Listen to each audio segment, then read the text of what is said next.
그럼 종양치료는 어떻게 하느냐? 양성종양이 거의 확실해요. 그리고 증상도 별로 없고 우연히 발견이 됐어요. 그런 경우에는 대부분 경과관찰합니다. 하지만 그냥 경과관찰하면은 좀 불안하잖아요. 그래서 6개월이나 12개월 정도 지나가지 한 번 더 찍어봅니다. 그래서 종양이 크지 않는지를 보고 만약에 종양이 큰다, 크는 속도가 제법 빠르다라고 한다면은 종양을 제거해 주는데 그 시간 동안에 혹시라도 증상이 생기고 그리고 그게 종양이 커진 게 확인이 돼서 그게 원인이라면은 수술을 고려를 합니다.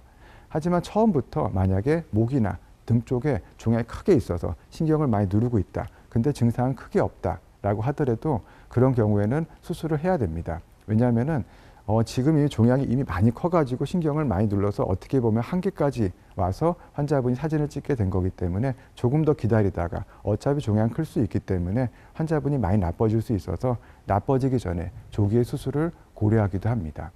종양을 수술할 때는 첫 번째 수술이 완치에 가장 좋은 기회입니다. 왜냐하면은 우리 조직이라는 거는 아무리 바짝 붙어 있어도 자기만의 경계가 있거든요. 그래서 이 경계를 이용해서 종양을 떼주는 게 가장 깨끗하게 뗄 수 있는 방법인데 한번 건드려 놓으면은 주변 조직과 들러붙는 유착이라는 게 생기게 됩니다. 그래서 그런 경우에는 완치가 어렵고 수술이 매우 위험해지기 때문에 첫 번째 수술이 완치에 가장 좋은 기회라는 걸 꼭 아셔야 되고요.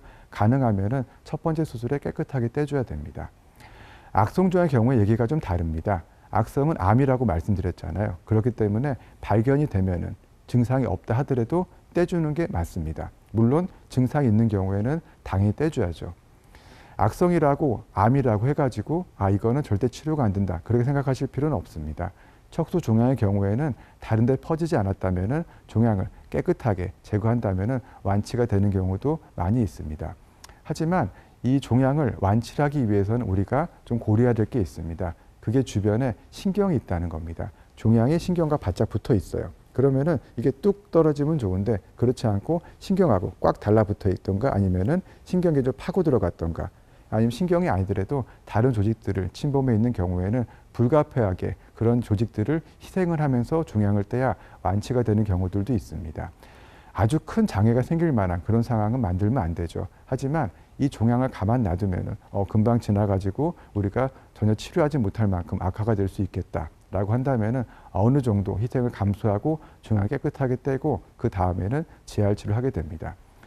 종양이 나면 어떻게 하느냐? 그런 것들은 대부분 항암이나 방사선 치료, 면역 치료를 하면서 조절하게 됩니다.